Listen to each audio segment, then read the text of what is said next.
Welcome back, Danny. How you doing, man? Lewis, I've missed you so much. You've been sitting here waiting for me to do it. Oh, You've been sending your brother down the coal mine to check if I was there or not, but I wasn't. I've been sat in this fucking chair for 2 weeks. Oh my. Can't help but feel that's unnecessary. Oh my god. Oh, I haven't eaten it neither. Oh, have you not? No, I'm very hungry. Well, you probably should be dead. Mhm. But you know, that would the podcast would suffer, and we can't have that. If you died, the podcast would. Yes. Yeah, I mean that's true. I defied the basic laws of cause and effect to keep this podcast going. Excellent news. Have you watched any films while you've been gone? Yeah. For example, a film called Under the Skin. Yeah, I did that one. I've seen it before, but I watched it Oh, again. I see. I watched it again. You know, yeah. Well, don't get too excited about it, Danny, because we have some segments now. Don't you remember? We have the Grapefruit podcast model, shit, which so of we course do. begins with 10 minutes of bullshit. So Yeah. time starts now. Bullshit. How's Scotland? How's things in Scotland? How have they been while I was away? Have you clubbed a seal to death or something? Yes. Yes. A stray giraffe was found on the coast of the Clyde. Right. The Clyde is a river, isn't it? Yes, it is. I see. No, it's a sea. I don't know where Glasgow is. But you know what the seas are. You don't know the Clyde Sea. The Clyde Ocean. The Atlantic and the Clyde. Yes, a giraffe showed up on the bank of the Clyde, and I don't know if you're lying or not. you actually have to search that. Oh, I'm googling the Clyde because I've been unaware of it really until now. Is it a river or is it a sea? It's actually a firth. Oh no, it's a river. Okay. A firth. A firth. Oh, it's quite long. Nice. Yeah, it's pretty long. Like a giraffe's neck. Very good. I mean, I'm impressed by that. That was Yeah. fan-bloody-tastic. I mean, I don't know where I'm going with this giraffe story, so let's just go on the journey together. Is it like Madagascar? Was David Schwimmer as a giraffe? Was he in that box? Yeah, he was in the box with the giraffe. And was he trampled to death almost immediately? No. The giraffe. It looked as if the giraffe was being very friendly with him, but David Schwimmer was he was waiting for the giraffe's mouth to sort of move, right, and then say words as it. Like a really, really crap puppet. Yeah, he's trying. The worst possible ventriloquism that you could do. Yeah. Yeah, so that happened, and he was. A couple of black vans showed up, and the giraffe was put inside the black van, and there was a hole in the van so its neck could stick out, and David Schwimmer good. was tossed in as well, and they disappeared. I wasn't expecting the hot take that David Schwimmer is a giraffe ventriloquist today. Yeah, I mean, he's a versatile actor, isn't he? To be honest, I really don't know. I've only ever seen him as Ross in Friends. Yeah, I mean, I think that is all he actually did, apart from Madagascar. Speaking of Friends, I don't have you any. noticed that? Speaking of Friends, I'm deeply lonely. Have you noticed that both Monica and Ross are really deeply flawed people? Yes. The rest of them are kind of okay, but Monica and Ross are genuinely sort of just terrible people. Like, if you take the laughing tracks out of most of Ross's stuff, he's really terrible. Like, when Rachel tells him that she's pregnant, if you take the laugh track out of that, that's just him being really horrible. Yes. And his sandwich. Yes, and the sandwich, and the bits where, I call it the moist maker. And he gets so angry at that bloke for eating his sandwich. It's just crazy. I think he is. And the bits where he's like pretending to try and attack Phoebe and Rachel. Yeah, and he might have psychological issues. Oh, he almost certainly does. Yeah, and Monica is like a sort of competitive, relentless person who will do whatever it takes to beat an opponent. Yeah, yeah. Um, It's like when you see her talking to Chandler before they're married, after they're married, she is consistently fairly horrible to him. Yeah. I mean, Chandler's pretty horrible sometimes. And another thing, like, Monica, she can never be convinced that she's wrong. No. Like situations like at Thanksgiving where she's making food for everybody, and it's like, no, I understand that you're angry because it's really difficult, but you did offer, and you can tell them no, that's okay. Yeah, and like you said, that they come across as pretty horrible people, but like most sitcoms, they sort of grow and develop into more decent people. Sure. By I think the the thing end that of it. redeems most of them is like they all do bad things, but like Joey has like got a heart of gold, and Yeah. Chandler is always trying to help people. Like he's always trying to help Joey and all this sort of stuff. But like Monica doesn't really seem to have a heart of gold. She just seems to do bad things. Does that not annoy you though? How do you mean? The fact that they grow. No, not really. It annoys Does me. it annoy you? It annoys me, Lewis. And do you know? How so? Do you know? I wish that there was a show where we had a group of horrible, narcissistic, psychopathic people at the Right. beginning of the show, and they just remain so throughout the entirety of its tenure. I see. But now, listeners, there is. That was What's it called? There's a wee plug there. It's called It's Always Sunny in Philadelphia. Oh, I've never seen it. Oh, it's fucking brilliant, by the way. It is. Okay. It is fantastic. Danny DeVito's in it. Oh, he's pretty good, isn't he? He is pretty good, and it's so. They just are so horrible. They're just awful people, and it's absolutely hilarious watching them. Sure. A group of 5 selfish underachievers co-own a decrepit Irish bar and are involved in various controversies. There is no unity, they constantly keep plotting against one another. Yeah. Cool. Yeah, it's pretty hard. Some of the episodes get really dark. Like, I can imagine so. with like sort of chirpy music over it, if you know what I mean. Oh god, I can't. I'm not gonna. You need to watch it. I'm not gonna spoil any of the schemes that they get up to. Okay, I'll treat myself to Always Sunny. Yeah, you should. You definitely should. The first episode, I think, is called "The Gang Gets Racist." Right? So that just sets the tone right away for the kind of shit that you're about to witness. Well, I mean, I'm looking forward to that times Yeah. a million. That sounds fantastic. Certainly, yep. What's happening in Stoke? We've got a minute of bullshit left. A minute of bullshit. Not much. Fuck's sake, Lewis. I think Panto's starting up soon, so that's good, I guess. Yeah, that is bullshit.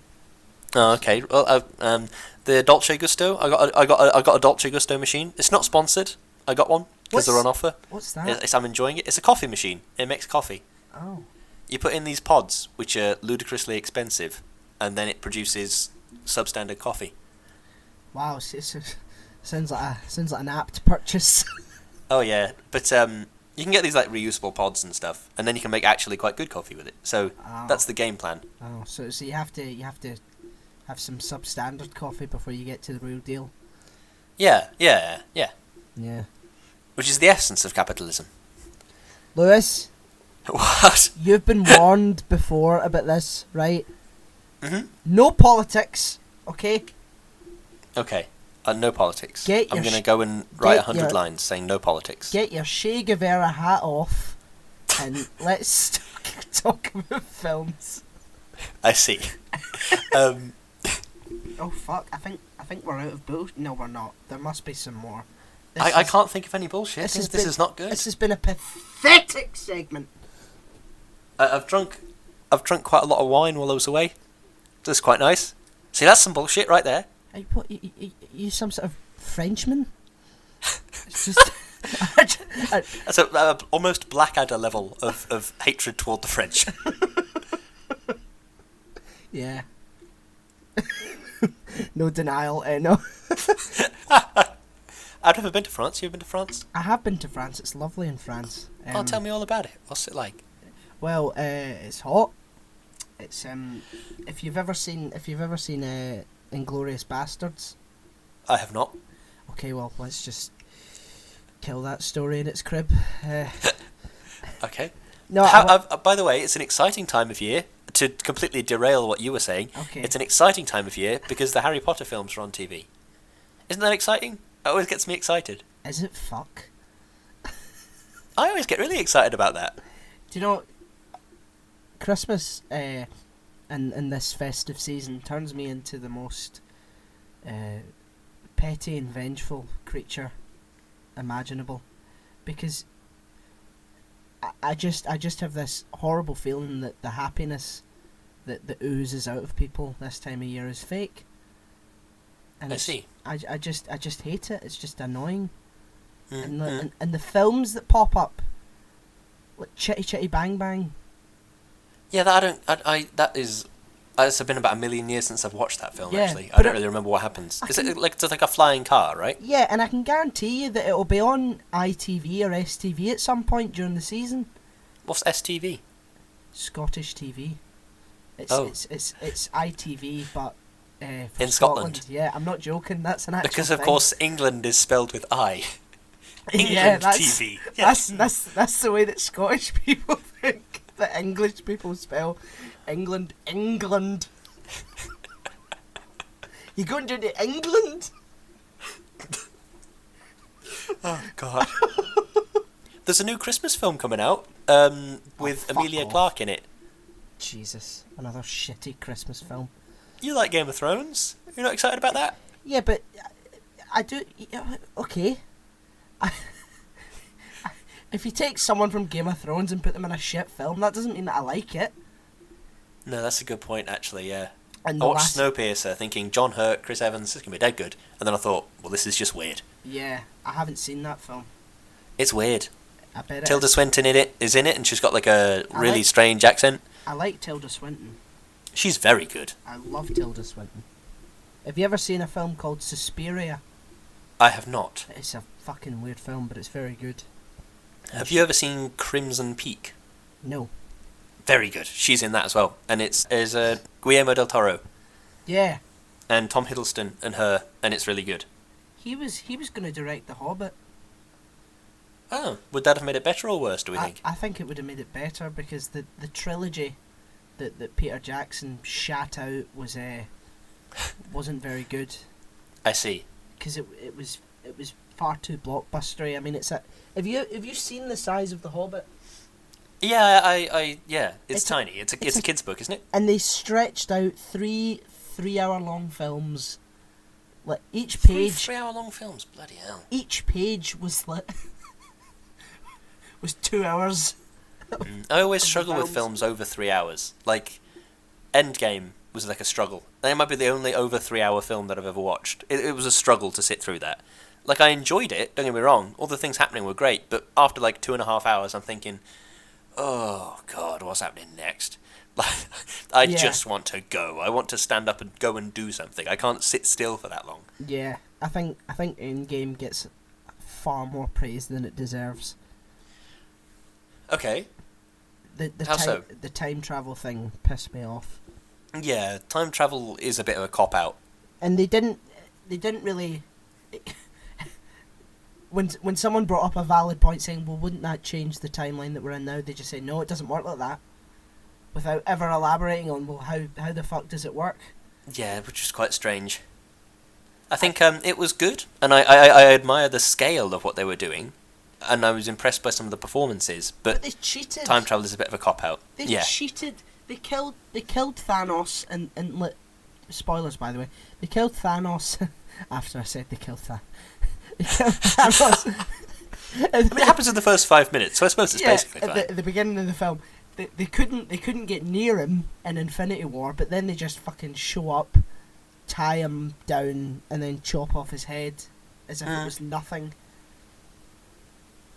Yeah, that was quite strange. Why didn't they work with the pieces that they had? Why did they have to go back in time? Because even if they were like, oh, we found these like things that aren't quite Infinity Stones or whatever, or we've done this thing and it's like, yeah, we've kind of won but not quite. That'd be almost better if it wasn't a complete victory, everything's back to how it was. Do you know what I mean? Yeah, and there's no cost, really. Well, I mean, Tony Stark died, but yeah, his contract had, expired. So it was not really any surprise. Captain America, he died as well. We assume. Well, he was old. He didn't die. He was old. Well, he's not going to be in any more films. Oh, yeah. I guess. And Martin Scorsese said some interesting things about Marvel, and said that he doesn't like them because of that they're basically theme park rides. And I completely agree with him. I see what he means. I think Marvel had the potential to do things a lot differently than how they did. If they'd have made, like, Iron Man, Captain America, Thor, all those, and built up to this Avengers, and then at that point they generated this universe, right? Yeah. Which is something that nobody else had really done with any great level of success at the time. No, definitely not. And so they had the potential to say, right, well, we're going to let other people make things in this universe. Like what they were trying to do with all the TV series. And they made Agents of S.H.I.E.L.D., which can't have cost a lot to make. No. Then they made things like Daredevil, which I thought was really good. I liked then Daredevil. Iron Fist, which was less good. Luke Cage, which was brilliant. It was. And Jessica Jones, which was brilliant. I like Jessica Jones. And if they allow, like, smaller, more independent creators into those little things, and into, like, say, right, well, we're going to have this unique creative team filming one episode of Luke Cage Season 2, or whatever it might have been, then that's giving people a leg up. Do you know what I mean? That's a good way to do it, I think, but that's not the way they chose to do it. They said, no, we're gonna pay Robert Downey Jr. $150 million for these 2 films, and then we're just gonna make more films and more films and more films. And that's why I think that in the coming years, it's going to be DC's time. Perhaps. If DC follow on with what they did with Joker, if they make standalone, deep, characterful films, then they're gonna go very, very far. I think that DC's found its voice now, because Joker is the most profitable adult film. It's not a porn. It's the most profitable 18/R-rated film in history. Really, not even Deadpool? It's beat Deadpool, yeah. Oh wow! And Ryan Reynolds put on Twitter, "You motherfuckers" or something like that, which is very good. It's almost cracked $1 billion. That's quite impressive, isn't it? And I'm so happy about that, to be honest. I'm so glad DC can finally stop copying Marvel and just do what they seem to be good at, which is characters. I think that, you're right. That does seem to be what they've done well with Joker, and because they're making this Robert Pattinson Batman film, aren't they? Yeah. I remember reading this thing that was it Willem Dafoe said about working with Robert Pattinson on The Lighthouse, was that before, like, intense scenes, Robert Pattinson would, like, beat the shit out of himself. Like, he'd stick his fingers down his throat and he'd punch himself in the face and all this stuff, because he figured he wanted to work himself up into, like, a frenzy for these scenes. And Willem Dafoe said something like, this guy always wants to be out of his depth in a scene. It's not my way of doing it, but it works for him, and he does good work. Yeah. So, that might be good for Batman, to have someone who's out of their depth. I mean, I'm very excited to see The Lighthouse. Yeah, I'm looking forward to The Lighthouse as well. Yes, I can't wait. And have you ever seen The Witch? I have never seen The Witch. I'm going to Google it now, stealthily, with my incredibly loud keyboard. What is he doing, folks? What is he? He's penning his novel while he's making a podcast. The Witch. No, I haven't seen this. Oh, I like things based in New England. Because I love Stephen King's work. And so now I have this weird, I like New England. I've never been. But like I'm terrified of everything in New England. They've got Leeds and sort of Yorkshire accents. That's very cool. Yep. Anyway, should we do the film now? Yeah, I think we've got through. Is this a sufficient amount of bullshit to satisfy your? That's enough bullshit. Your bullshit craving. Yeah. Okay. Have you got an opening statement, good sir? I think you go first. I want to hear what you thought of this film. A complex film with a wide variety of philosophical points that it tried to vaguely hint at. What is it to be human? What is ScarJo now that she's broken free of her programming? Does ScarJo desire a normal life? Does she know what it is to desire? That's my opening statement. ScarJo. Well, I don't think she even had a name in this film, so I'm just going to call her Scarlett Johansson. Yeah. Just before I give mine, the film is called Under the Skin. Oh, God. It's starring Scarlett Johansson. Is it Scarlett Johansson or Johansson? Oh, I've always said Johansson. I don't think it really matters that much. Shall I Google it? Yeah. Sen or Johansson. Fuck, that's not spelled right at all. Have you just typed in the two the same name twice? I have done that, yes. Did you underline the J? Oh, Owen Code Johansson. Well, that doesn't help. That's not what I want. What? This is useless. Wikipedia always has these weird characters, and it's like, oh yeah, this is what it looks like. Yeah, but this is pointless. Play me a recording of somebody saying it. I haven't got time to memorise all this bollocks. Right, well, let's just say it's one of them, and just whatever happens, happens. Okay. Sorry in advance, Scarlett, if you're listening. I love you. No. It's directed by Jonathan Glazer. Yes. Okay, so I have a great appreciation for this film due to the fact of how much of reality it relies on. It almost feels like a documentary, but like from an alien perspective, if you know what I mean. Because I found this out that a lot of the scenes where she's walking through Glasgow, she's being filmed secretly, and everyone's just sort of going about their day to day. Yeah. She has like interactions with like men that aren't sort of you know, they aren't told. Actors. Yeah, they aren't told until at the very end, and then asked if they want to be in it, which I think is great because they don't filter out the accents or anything like that. So for people who... How many of the interactions is that? Because I've got it written down somewhere about if these people are actors, they're very good. Yeah, I mean, the people that are brought back to the house are actors. Okay, yeah. Yeah, I hope. Because that would mean that it's real. She just lured some men back to her. That isn't CGI. Scarlett Johansson can just do that. Yeah, and I think her performance is excellent as well. She's sort of dead-eyed and hollow, and yet she's like curious, if you know what I mean. Yeah. Like that bit where she tried to eat that cake. Yeah. That was horrible. It was pretty horrible. There were lots of gross, weird things in this film, but that was gross and weird. The eating cake and then like spitting it out again. Yeah. Oh god. Because where she walks, I've walked past there like millions and millions of times. Like she walked through a place called St Enoch Centre, sure. And she must have had hidden cameras on her or something like that, and people must have been filming secretly. Because you just hear like just Scottish people.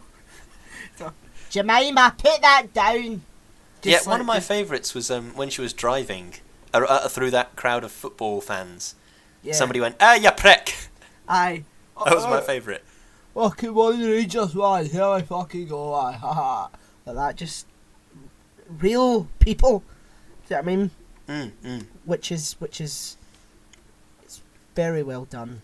Very well done. And it's just because it's based in where I live, a bit of affection was there, Lewis.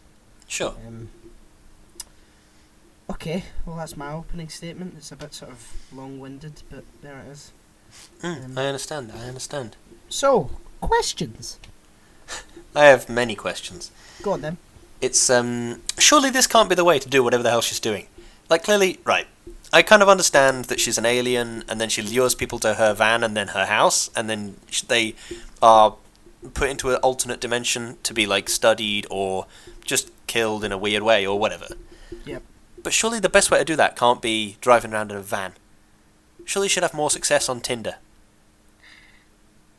Yeah, that's true. I mean, maybe, I don't know when it was made in 2013, so let's assume that that's when it's set as well. Okay, yeah. Was Tinder a thing in 2013? I don't know, but now you say that, that is a good point. Tinder might not have existed. But still. But dating sites would have existed. Yeah. And, like, I feel like if these aliens have the technology to clone the dead Scarlett Johansson from the beginning and make her an alien and then make her steal her clothes, and if the aliens have cloning technology, I feel like they can probably hack the computers and see if somebody is in their house on their own. Well, maybe they needed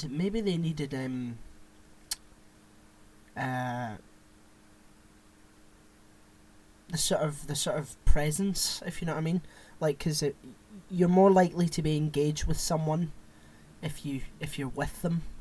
Yeah, that's true.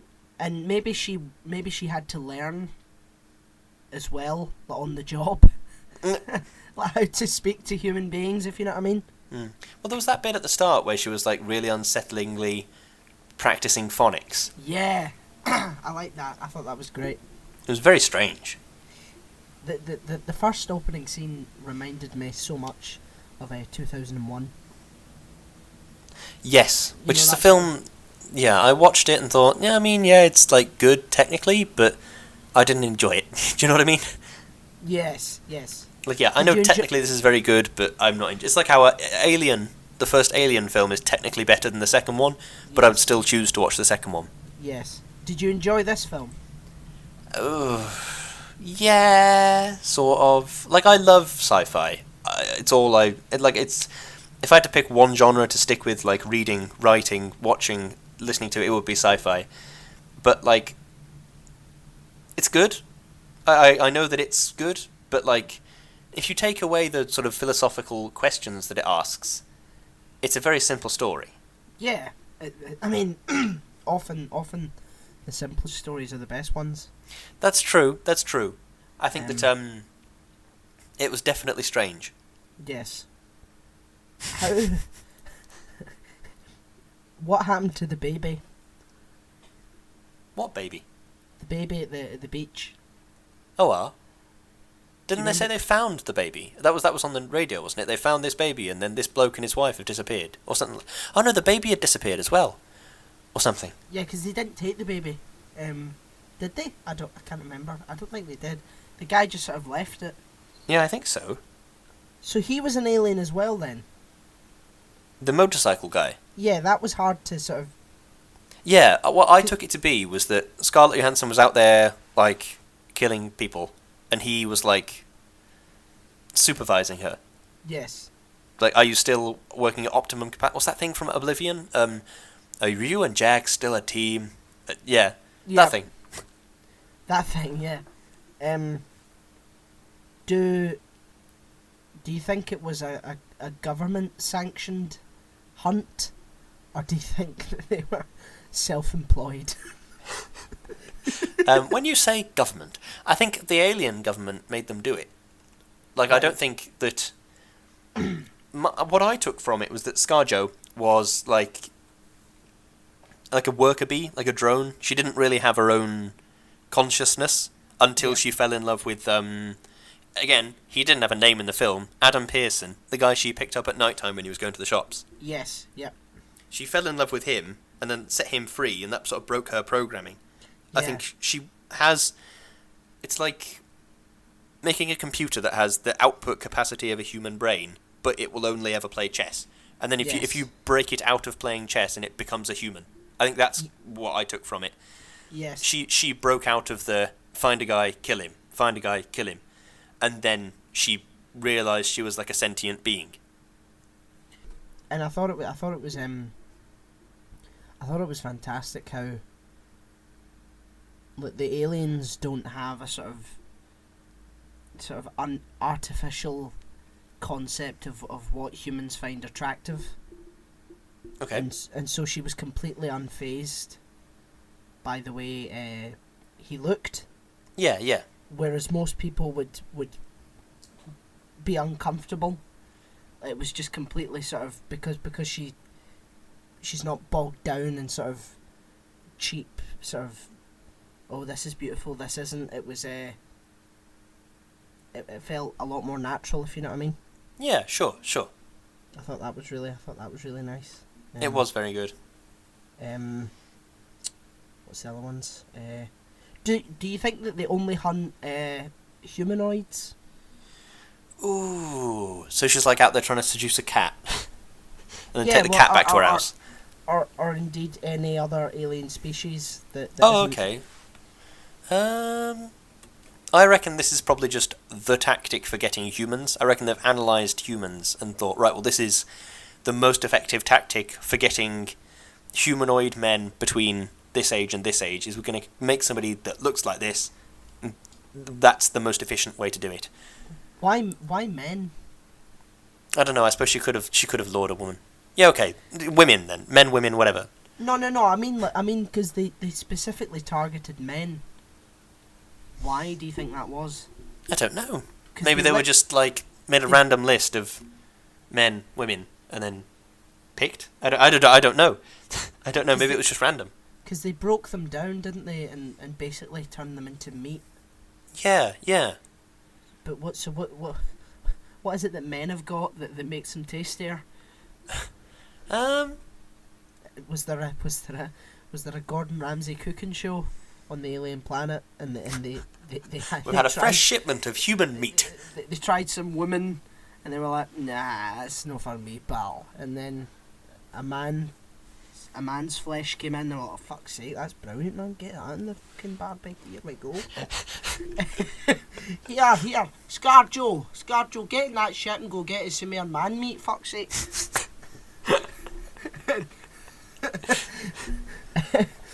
I mean, I don't know. I think it's based on a novel, actually. Oh, maybe. I think it actually is. I'm going to search that right now. Oh, I pre-googled Under the Skin because I like to do that because I'm a massive weirdo. Where's Wikipedia? Fair enough. Dead air, everyone. Michael Faber. Michael Faber. I don't think I've ever heard of him. Has he written? What else has he written? I don't. Michael Faber work. Photograph of Jesus. He's Dutch. The Fahrenheit Twins. No, I don't think I've ever seen any of these things before. No. 2000 novel by Michael Faber set in northern Scotland. Well, it's in southern Scotland in the film. Traces an extraterrestrial who, manifesting in human form, drives her. So maybe that isn't her true form then. No, because she took her skin off at the end. Yeah. I mean, like the humanoid form, the sort of black-skinned humanoid that she is. Yeah. She might not even be that. That's true, actually. Yeah. She might sort of change her shape depending on who it is that she's hunting. That's a good point. Because if my theory is correct about, like, oh, she's like a worker drone type thing, like, this is just the planet she's been assigned to, so she's generated a humanoid form and then copied a girl on the street. If that's what she's done, then they could have said, oh, we're going to send you to Garbulon, where they have 37 tentacles and 5 heads. Yeah. You know what I mean? Yeah, that's probably what happened. Yeah. That's canon. Canon, Under the Skin, they could have sent her to Garbulon. I certainly, it's certainly possible. How do you think they reproduce? The aliens? Yeah, no, human being. Yes, the aliens. Well, I've been presuming that ScarJo is a robot or like a genetically modified thing that they've made. It's just like a tool. Right. Like Data from Star Trek. She doesn't realise she's sentient until she becomes sentient to some degree, which isn't really the story of Data, but you know what I mean? Yeah. Like, she's almost an AI gone wrong in some ways. So she's not even an alien. I think she probably has some alien in her, but I don't think she's necessarily... But she's not genetically from the race that created her. I've imagined no. I think she's probably is like either a robot or like a genetically modified. We've got some human DNA, so we can make a human-shaped person. Yeah. Or a human-shaped blank slate, and then put whatever skin, whatever height, whatever weight on them. Yeah.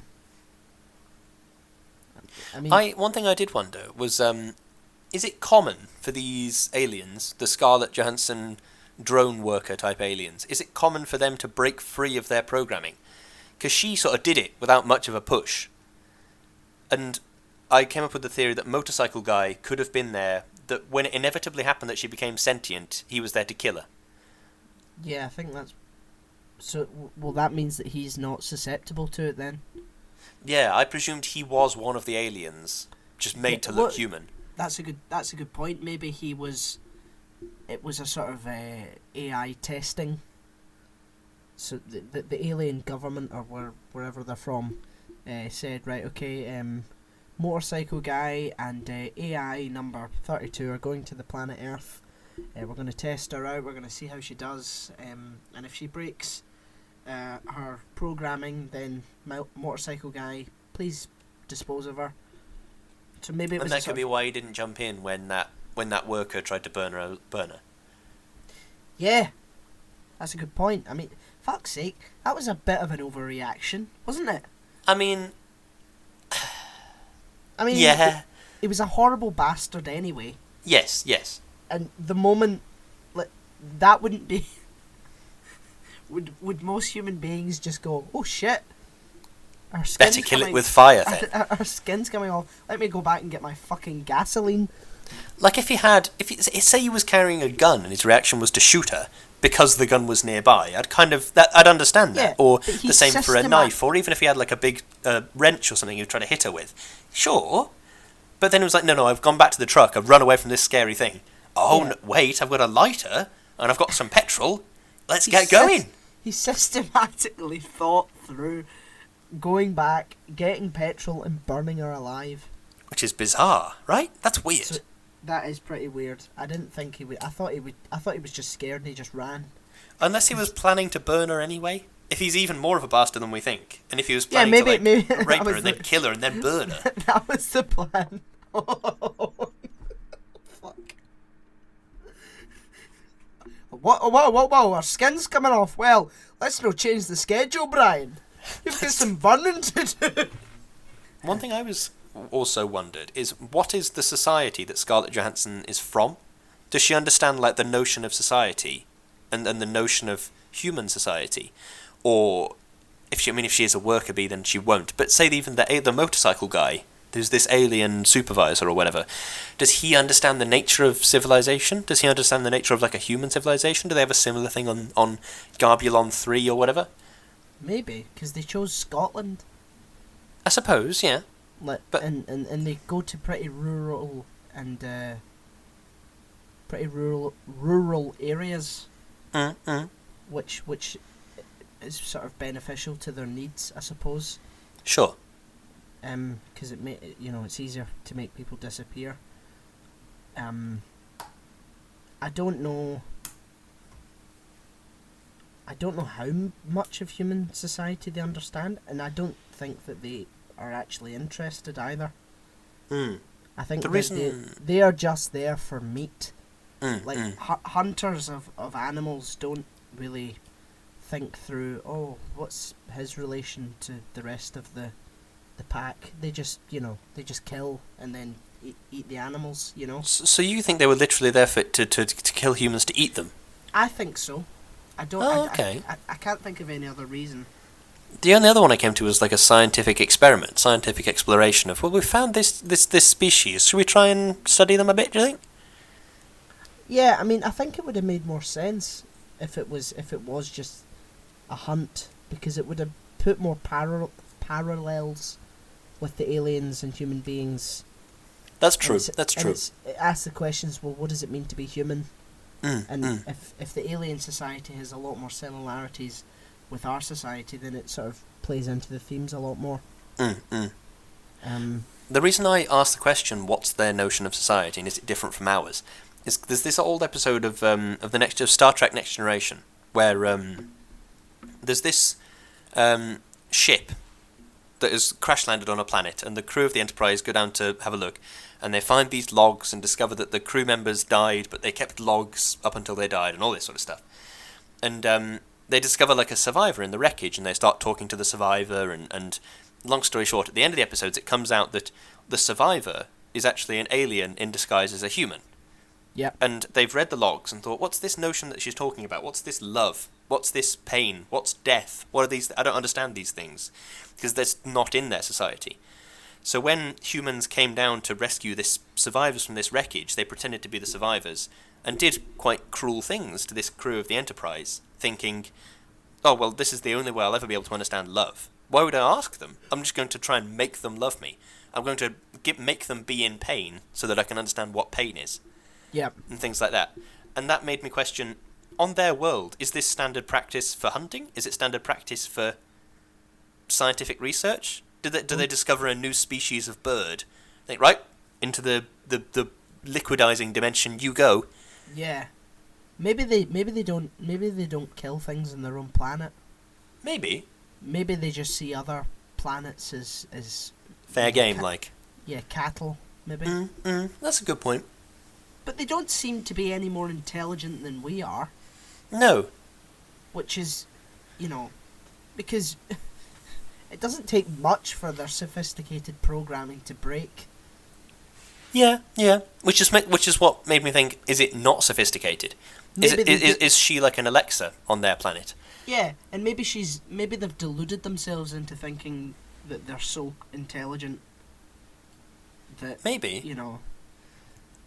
But I then don't we know. do have a similar arrogance about these things. That's another good point, because it plays into, we think a lot of people, myself included, think that we know best when we really know virtually nothing about the universe that we live in. So I think it's pretty interesting.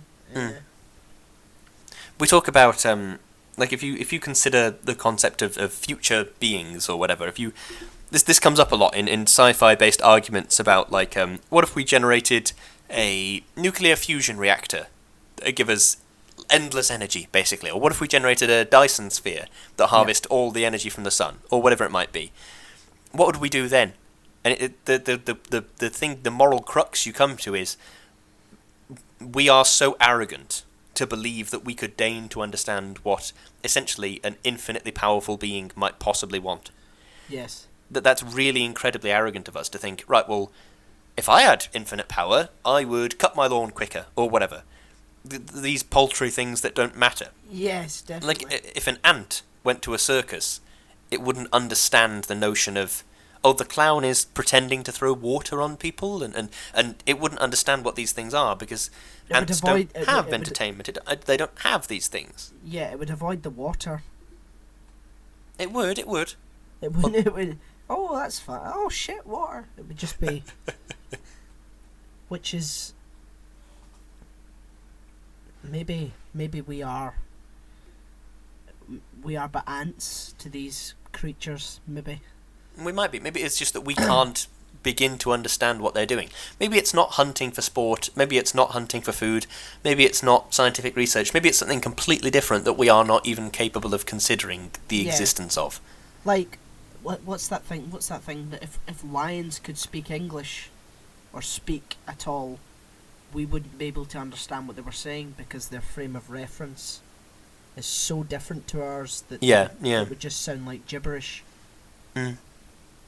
Maybe it could be cultural. It could be anything that they're doing. What do you mean about a lion's frame of reference is so different to ours? What does that mean?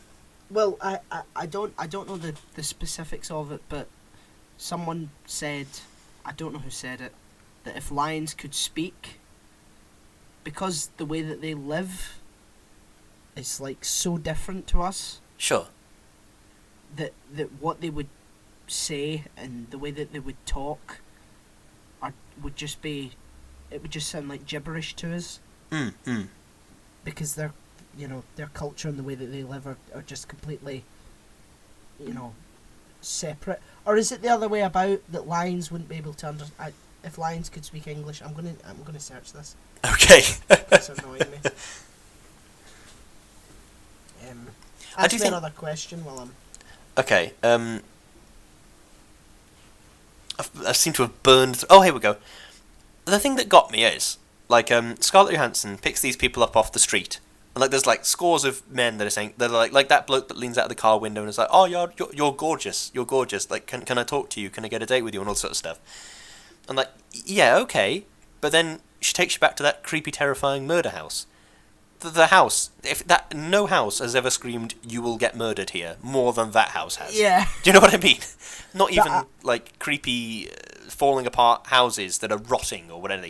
Not even those are more creepy than this weird, like, semi-detached house with boarded up windows, and that, it has such an air of, you will die.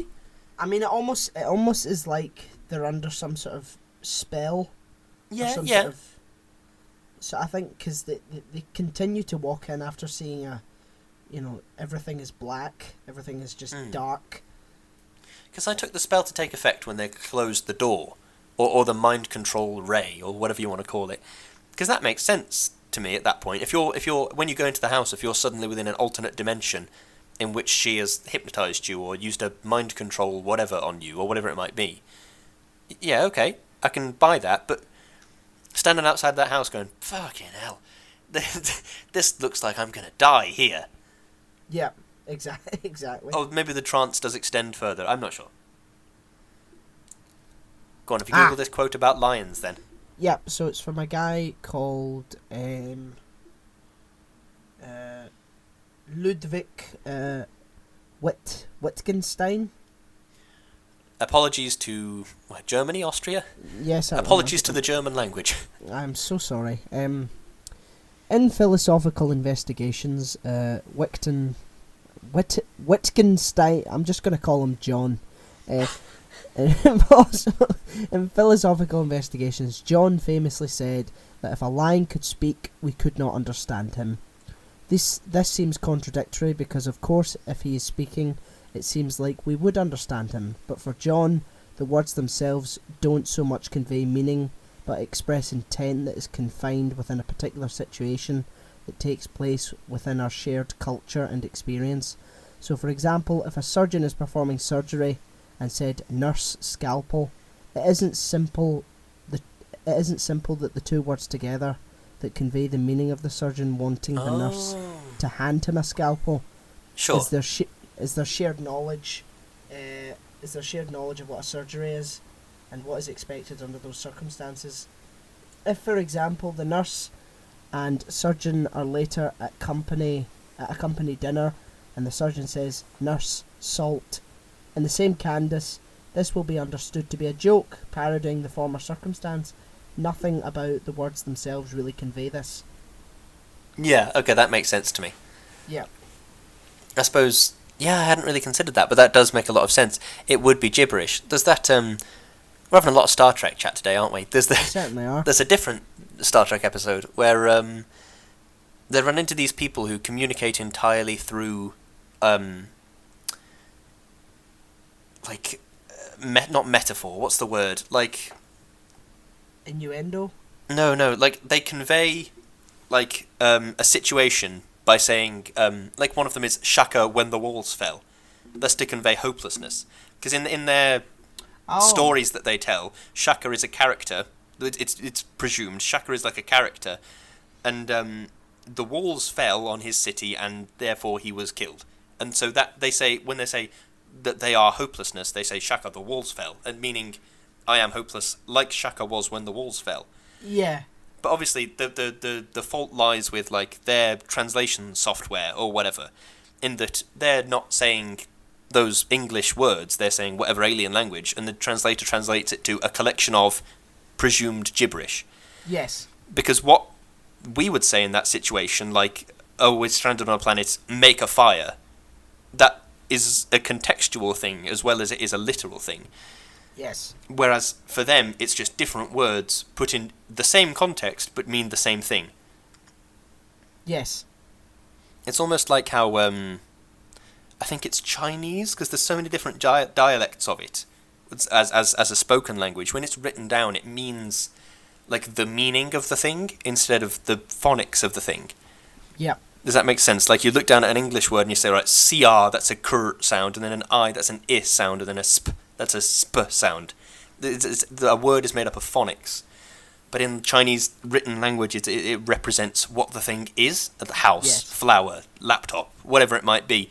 And then there are a dozen different ways to pronounce whatever specific character that is. Yeah. I think it's really interesting. Definitely. Language acquisition has always sort of fascinated me a bit. Well, that means that the aliens must then have studied Earth for a very long time then. To be able to understand the language acquisition of humans. Yeah, because she understands what we're saying. Sure. And she can understand humour. And irony. Can she, though? Has she been Turing tested? Or is that a programmed response? Oh God, we're going back to Ex Machina. We are going back to Ex Machina. Jesus. I didn't see this coming today, to be honest.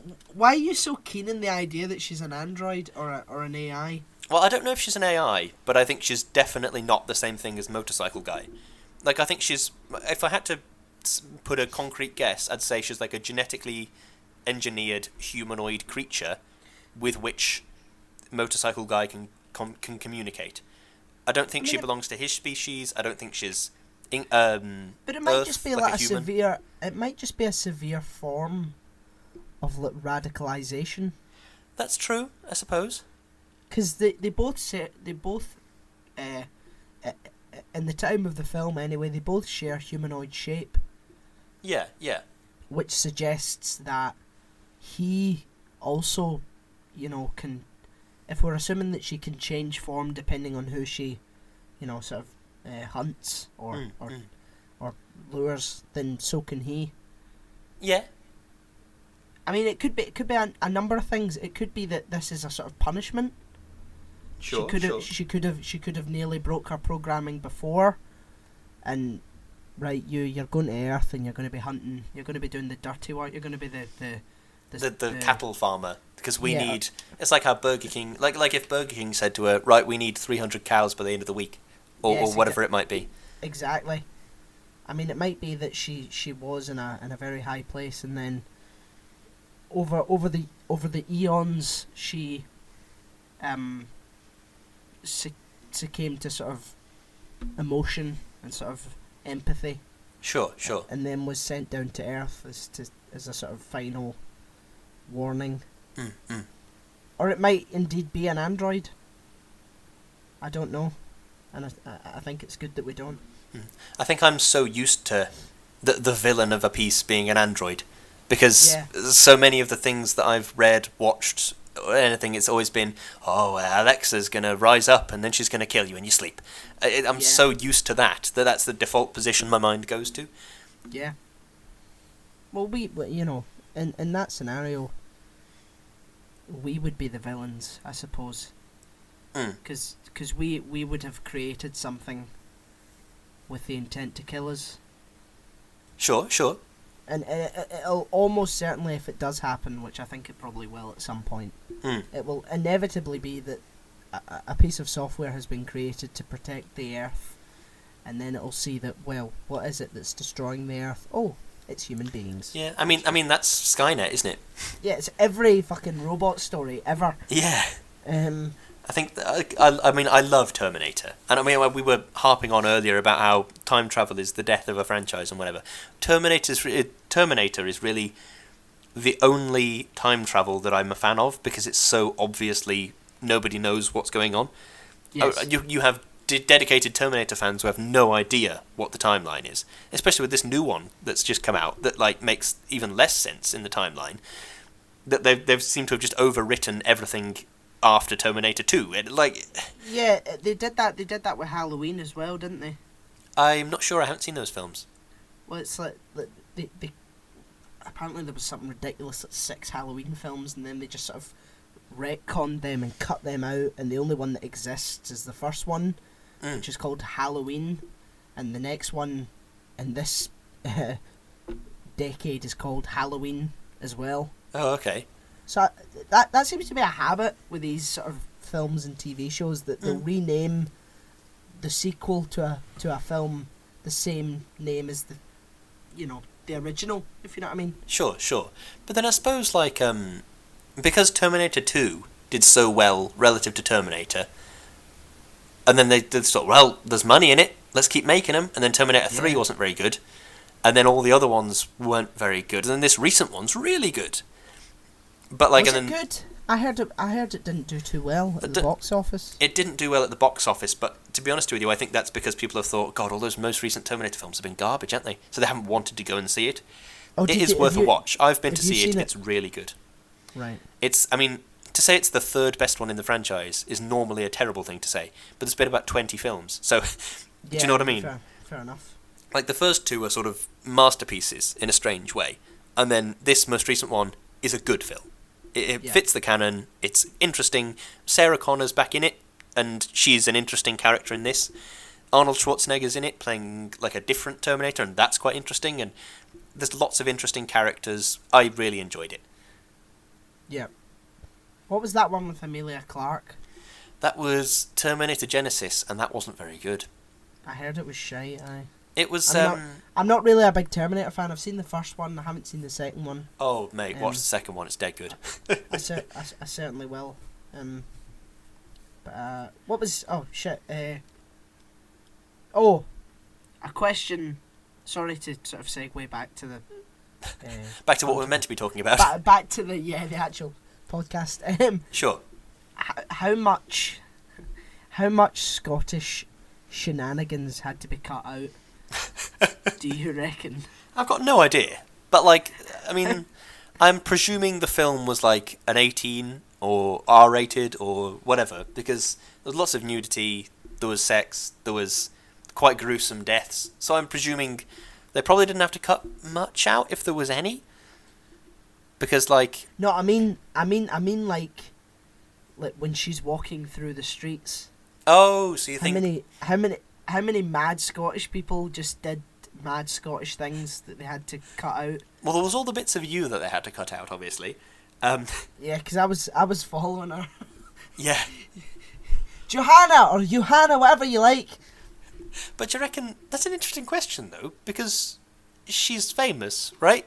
Like, this was 2013, and Avengers came out the year before, so... Yeah, that's true. Do you reckon there's people on the streets of Glasgow going, oh, sorry, are you Scarlett Johansson? Oh, can I have a picture? And they had to cut all that out. I mean, maybe. But there was a van attack. Oh, yeah, she was in the van. Do you think that was real? No, I don't think that was real. I think she would have been much more panicked if that was real. I mean, she might just be staring... Because she fell down, didn't she? Yeah, I presumed it was actors that helped her up. That I actually, the people that helped her up weren't actors. Oh really? Oh wow. Yeah. The people that, are you alright, Hen? You alright? They weren't actors. In that case, that's like... I think she fell on purpose. Yeah. To sort of see, like, and I think that's also the turning point in the film where she starts to realise that, wow, human beings are pretty compassionate. They helped me up and all, and then... Sure. That begins her sort of de-radicalisation. I'd love to see the outtakes of just these insane Glaswegians doing stupid things. Alright, hey, how you doing, pal? Just running about with their penis out and just... The picture you paint me of... I've never been to Glasgow. My only experience with Glasgow has been you and your family. And the picture you paint me is bizarre. Yeah, Glasgow's a strange town. I imagine so. It's a weird one. But it's endearing. Endearing in its weirdness. Yes. Kevin Bridges, a Scottish comedian, said that Glasgow is a friendly mental. I see. You'll get the shit kicked out of you, but you'll get directions to the hospital afterwards. I don't know if that's a good thing, Danny. He tells a story about the time that he was at a bus stop, and it was at midnight, and some guy across the road shouted at him, and he was like, "Ho, fat boy, fatty." Give me a quid, or you're getting stabbed. And then he was like, panic over. I mean, I've never been stabbed, but I'd imagine it'd be somewhat inconvenient. might even put a damper in your evening. But here we have a gentleman offering me the chance to bypass such a horrendous ordeal for a mere £1. I'm a sucker for a bargains. And I think that's true. I think that we're a friendly mentor, because there was one year where Glasgow was voted or announced as Europe's murder capital. Oh wow! But also the UK's most friendliest city. That's quite something, isn't it? It's a fucking oxymoron if I've ever saw one. Going back to the film quite briefly, did you think it was really dark? Not thematically, but like in terms of light. Yeah, it was. It was pretty dark. Quite a lot of scenes where I thought, "Fuck! Someone turn on a lamp! Jesus Christ! I can't see anything." It was very dreary. I think the sort of dark screen sort of added to the sort of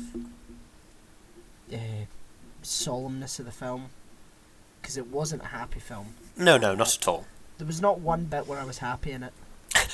I didn't smile throughout. In fact, no, that's a lie. I smiled when she was walking through Glasgow, and I could hear people that I know shouting shit. You fucking dick! Yeah. I think it's a strange one in that, like, I watched, say, Get Out, and I was unsettled during the entire filming process, thinking, "Oh, this is weird. Oh, I don't like this. This is really strange." But then I watched this, and it's unsettling, sure, but at no point during the film was I unsettled. Does that make sense? Yes. Like lots of things that happen that are unsettling, like for example, the murder. But like, at no point am I thinking, "Oh, this is just a bit weird," and like, at no point do I get an urge to look over my shoulder or check the door's locked, or do you know what I mean? No, I agree with you there. It's a strange film, but it's definitely one of my favourites, I have to say. I don't know why. There's just such an endearment about it. I don't know if it's one of my favourites, but I do like it. Yeah, fair enough. Would you like to give your closing statement? I've exhausted my CRQs. Yes, so have I. Closing statement. CRQs. Had you forgotten that? I had forgotten that. That's a nice wee reminder. I like that one. Questions. The closing statement is, of course, it's a film that asks a lot of questions and doesn't answer any of them. An interesting take on an alien invasion type story, keeps you asking questions about the society that ScarJo's from. Because I think, because it's not an alien invasion. But no. If this changed slightly at one point, and then immediately she started generating more people like her, it could become an alien invasion story with great ease. Which lends you to thinking, well, what society is this then? Is this like a multi-purpose research thing? Are they going to use them for meat? Are they going to use them for sport? Are they going to use them for an invasion? Are they going to use the planet's resources? Do you know what I mean? That's what it comes down to in the end. Yeah, I think it would cheapen it if it became an alien invasion. Yeah, that's true. And I think it's far more sort of effective if it's like two sort of safari men/women of another planet studying these flawed, stupid beasts and their strange ways. Which is us, by the way. I'm talking to you, listeners. No offence. None taken. Okay, I'll go with mine. Close your statement. It is a weird, terrifying plethora of confusion and beauty. It will surely be remembered for its concept and scale, but not for the Scotch accents that seemed a bit stale. Very good. That was poetic. Beautiful. I loved it. It was. I'm a poet, and I wasn't aware. What's that Brooklyn Nine-Nine thing? I'm a poet, and I didn't even know I was rhyming those words. By the way, it was something I realised during the opening credits of this film. This is a Film 4 effort.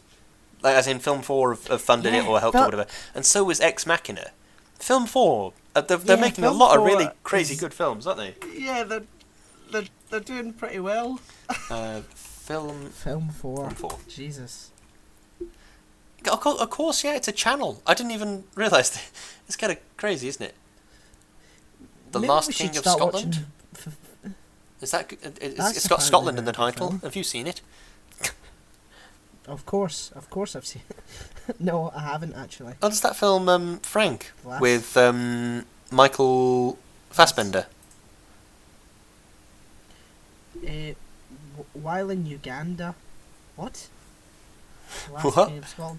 While in Uganda on a medical mission, Scottish doctor Nicholas Garrigan, James McAvoy, becomes a personal physician and close confidant of the dictator Idi Amin. Forrest Whitaker. Oh, so it's a biopic then. Oh, cool. Sort of. I like Forrest Whitaker. Why is it called The Last King of Scotland?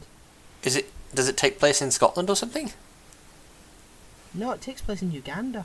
Oh, I've never seen this film. Have you ever seen? No, I mean, we are essentially talking on our film-based podcast about a film neither of us have seen. I'm gonna have to watch it. Film 4. Wow. Oh, he's the Scottish That's doctor. An interesting Is that the link Yeah. to Scotland? Maybe. He's a king. And I don't know. I'll have to watch it. Okay, the film I'm is sure based it'll on be- events of Amin's rule, and the title comes from a reporter in a press conference who wishes to verify whether Amin, who was known to adopt fanciful imperial titles for himself, declared himself the King of Scotland. Oh, okay. Fair enough. That sounds interesting. It does. It does. Nothing. I don't think any of these films quite beat yeah. Ex Machina for me, though. I'd really love that film. I prefer Under the Skin to Ex Machina. Sure. I have to say. Which is just my opinion. Yeah. Get over it, Lewis. I can't. I'm so furious. Well, I think. I do believe that's the end of it. Yeah. Where can people find you on the internet, Danny? They can find me on Instagram, Facebook, and Twitter. I see. Do you have a podcast about spelling your username on any of those things? No. O'Hiram,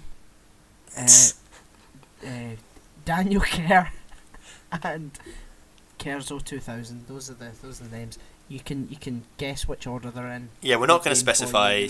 You're going to have some fun with that one. I'm Instagram. Have to take some time out. I'm Instagram at Lewis_Brindley. I'm Twitter at LewisBrindley4. You can get in contact with us there if you want, I think, and we also have a email address for the show, shoutingintothevoidcontact@gmail.com. So if there's something you want to talk about or anything, send us an email. Yep. If you like what we do, we do more stuff as well. We act, but also we do more stuff. We produce a secondary podcast. We do bits and bobs on Patreon. Go and give that a look. Go and check it out. It'll help support us a lot, and you'll get some extra content as well. Lewis, we've forgotten something very important. What's that? What are we doing next week? I'd forgotten about that. Next week we're doing Rick and Morty, seasons 1, 2 and 3. Yes. How exciting that is. So, that is very exciting. Very exciting. But, yeah. You can tell by my voice. No, I am definitely excited about this one. I think Rick and Morty, there's always a lot to talk about. And yes, like, I do like... You know that episode Lawnmower Dog? Yes. I read Lawnmower Man, the short story, because I have a collection of Stephen King short stories. Lawnmower Man is really horrible. Lawnmower Dog is kind of funny. It's really bizarre. They do like taking sort of pop culture references and making that their episode titles. Sure. They But do anyway, that quite a bit. But anyway, it's going to be Rick and Morty season 1, 2, and 3, and of course season 4 is airing now in the US. It's a bit more difficult to watch it over here in the UK, but we are going to do our best, and we will release an episode per episode of Rick and Morty, if that makes sense. Yep. There'll be some guy on Facebook who'll have stolen it and put it on. Yeah, that's what we'll do. Watch it on Facebook, where copyright laws don't apply. We don't. Yeah, we don't advocate that you do that. Yeah, we really don't, because I don't want to get sued by Justin Roiland or anybody. Yeah, let's try to avoid that. I'm not getting sued. Yeah, we decry that. Yes, we are anti what's the word? Don't say capitalist, Lewis. You have been warned. But I'm just so desperate to be political. I want to talk about capitalism. We are anti-you stealing people's work and then putting it on Facebook. I've forgotten what the word for that is. Piracy. That's the word. We're anti-piracy. Plagiarism. Yeah, we're anti-plagiarism too. Always check your sources. You wouldn't steal a TV. You wouldn't steal a DVD. Piracy is a crime. Yep. Do you remember that advert? I do. It was very strange. Yeah, the music was always a bit intense, wasn't it? It was, and it was always on like DVDs of like obscure films, like Peter Pan Returns or something like that. Yeah. A bit of nostalgia for you there, kids. Anyway, I do believe that's definitely the end of the podcast if we've resorted to Peter Pan Returns. We've added another 10-minute bullshit onto the end of the podcast. We have indeed added another 10-minute bullshit. Thank you very much for listening, everybody. Thank you very much. We'll see you next time with some Rick and Morty action. Bye. Goodbye.